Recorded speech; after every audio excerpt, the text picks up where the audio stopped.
అలాగే నమస్తే అండి. చంద్రబాబు నాయుడు గారు ముఖ్యమంత్రిగా ప్రమాణ స్వీకారం చేసి కొన్ని గంటలు కూడా అవ్వలేదు. అప్పుడే మా పేటీఎం కుక్కలు, మా గొర్రెలు, మా పేటీఎం గొర్రెలు అప్పుడే ఏడుపు మొదలుపెట్టినాయి.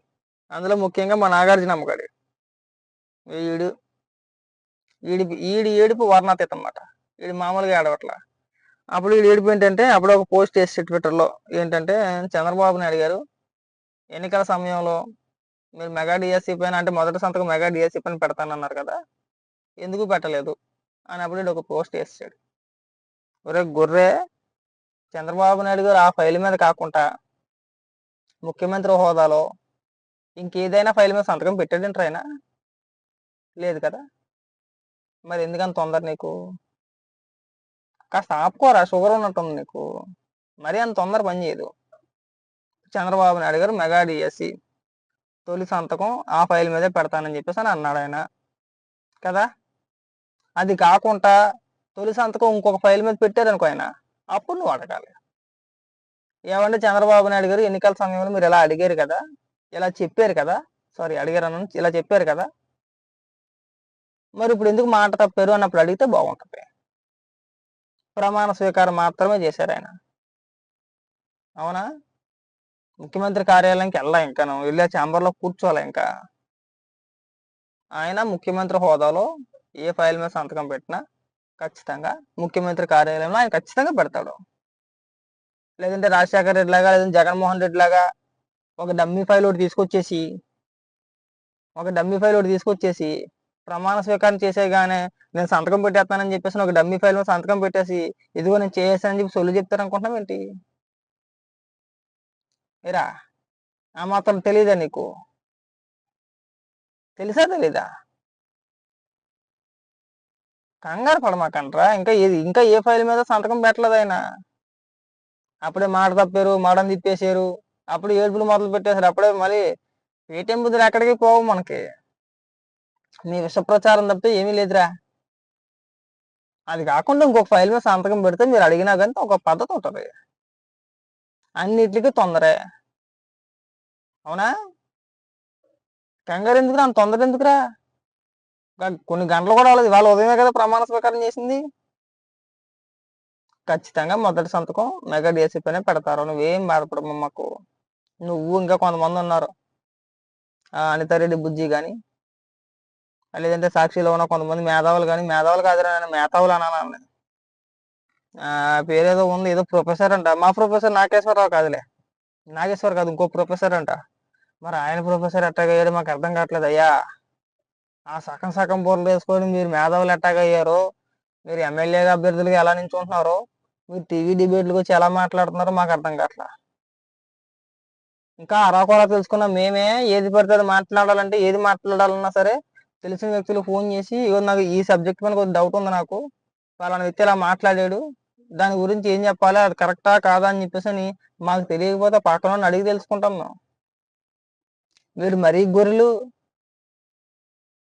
అది ఎవడో సాక్షులు ఇందాక ఎవడో మాట్లాడుతున్నాడు, పేరేదో ఉంది. అసలు రాష్ట్ర ప్రజలను ఉద్దేశించి రాజకీయపరమైన ఉద్దేశించి ఎందుకు మాట్లాడలేదు చంద్రబాబు నాయుడు గారు? అప్పుడు ఎన్నికల ప్రచారంలో ఇలా అన్నారు కదా, ఎన్నికల ప్రచారంలో ఇలా అన్నారు కదా, వాటన్నిటి గురించి ఎందుకు ప్రస్తావించలేదు, ఎందుకు మాట్లాడలేదు అని చెప్పి మాట్లాడతారు. అది అధికారిక ప్రోగ్రాంలో నాయన, అక్కడ రాజకీయాల గురించి ప్రస్తావించరు. అది గవర్నర్ చేతుల మీదుగా జరిగే కార్యక్రమం అది.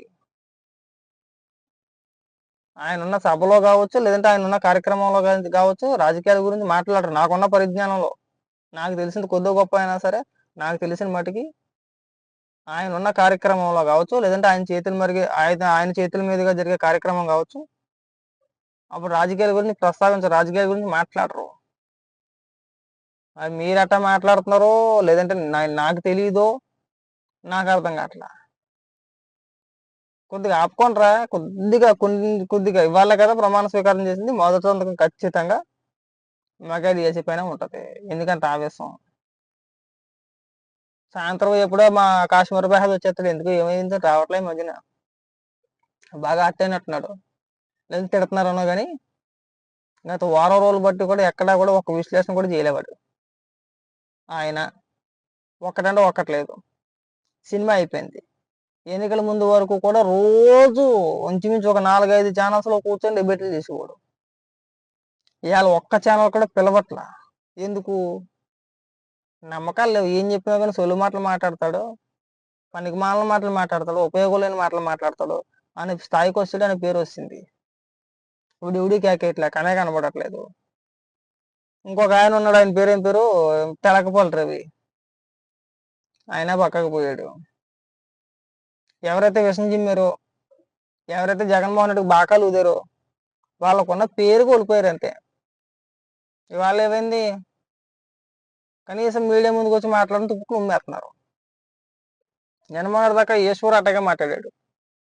ఇవాళ కొమ్మినేని శ్రీనివాస్ కూడా పెద్ద పెద్ద ఉపన్యాసాలు ఎత్తున్నాడు. పొద్దున్న చూసాను నేను. సాక్షి గొంతు నొక్కేస్తున్నారు, పీక నొక్కేస్తున్నారు అని చెప్పేసాను. గతంలో మనం చేసింది అది. మనం అధికారంలోకి రాగానే ఈయన ఈటీవీ, TV5, ABN ఈ 3 ఛానల్స్ని ఖచ్చితంగా మనం ఆపేశారు. అక్కడ ప్రసారం కానవ్వలేదు. అప్పుడు కూడా మీడియా గొంతే నొక్కింది. అయినా సాక్షిని మేము మీడియా అని చెప్పేసి ఎప్పుడు అనుకోము. సాక్షి ఒక కరపత్రిక అంతే. వైఎస్ఆర్సీపీ పార్టీకి సాక్షి అనేది ఒక కరపత్రిక లాంటిది. దాన్ని మీరు మీడియా అనొద్దు. మీడియాకున్న విలువ పోద్ది. దానిపై మేము కోర్టుకి వెళ్తాం, ట్రాయ్కి వెళ్తాం. మీరు నిషేధించినప్పుడు కూడా ఈటీవీ, ABN, TV5 ఆ 3 కూడా ట్రాయ్కి వెళ్ళి అప్పుడు కూడా లెటర్లు రాశారు, లేఖలు రాశారు. ఏమైంది? ఏం కాదా. తర్వాత అంతా సరే మామూలే. ఇది కూడా అంతే. కాబట్టి కొద్దిగా ఓపిక పట్టండి రూపాయలు. అప్పుడు మొదట మాకు ఏడుపులు. మన ఏడ్చే ముందు జగన్మోహన్ రెడ్డి ఇచ్చిన హామీలు ఎన్ని నెరవేర్చడో చెప్పి అప్పుడు ఏడితే ఇంకా బాగుంటది. ఎప్పుడెప్పుడు మాట్లాడదామా, ఎప్పుడెప్పుడు ఇలా మాట్లాడతారా, అప్పుడు ఎప్పుడు రోడ్డు ఎక్కేద్దామా, అప్పుడు ఎప్పుడు ఈ విషయం జిమ్మేద్దామా, ఇదే ఆలోచన ఎంతసేపు కూడా. ఏదో నారా లోకేష్ గారు మాట్లాడుతూ అంతఃకరణ శుద్ధో లేదంటే అంతఃకరణ శుద్ధో ఆ పదం అటు ఇటుగా పలికారని చెప్పి అప్పుడే ట్రోలింగ్. మరి జగన్మోహన్ రెడ్డి మాట్లాడిన తప్పులో గొప్పలు తెప్పలు, 1 కాదు 2 కాదు. ఈ సంవత్సరం కాలం పాటు మేము ట్రోల్ చేయొచ్చు. ఈ ట్రోలింగ్ల వల్ల లేదంటే పెద్ద పెద్ద పోస్టుల వల్ల, పెద్ద పెద్ద మాటల వల్ల రాష్ట్రానికి మేలైతే జరగదు. కొంచెం సబ్జెక్ట్ తెలుసుకొని మాట్లాడండి. విమర్శించే తీరు ఉంటుంది. ప్రతిది కూడా గుడ్డెద్దు చీలపడినట్టు వచ్చేసి నేను ఇది మాట్లాడతా అది మాట్లాడతానంటే బాగోదు. అంటే మీరే లోకం అయిపోతారు. ఇలా పని ఏమి లేదు. ఎంతసేపు చంద్రబాబు నాయుడు గారు పడి ఏడవడం తప్పితే ఇంకోటి ఏమి రాదు వాళ్ళకి. కేవలం చంద్రబాబు నాయుడు గారు పేరు చెప్పుకొని బతికేస్తున్నారు అని జనం అనుకుంటారు కదా. నేను ముఖ్యంగా నాగార్జున కూడా చెప్తున్నా, నువ్వు ప్రతి దానికి ఎగేసుకొని రా, మాకు ఇంత ముందులా ఉండదు పరిస్థితులు. విమర్శ చేయి, తప్పలేదు. కథ కొద్దిగా తగ్గు, కంగారు పడు. మాకు నువ్వు మనం మాట్లాడావు కదా, చంద్రబాబు నాయుడు గారిని ఇటలీలో అరెస్ట్ చేశారు, అన్ని వేల కోట్ల రూపాయలు, ఇన్ని వేల కోట్ల రూపాయలు అని చెప్పి మనం మాట్లాడావు కదా. నెక్స్ట్ నువ్వే సమాధానం చెప్పాల్సింది. ఆ రోజు నీకు తెలిసింది బాగానా. తొందరపడు మాకు.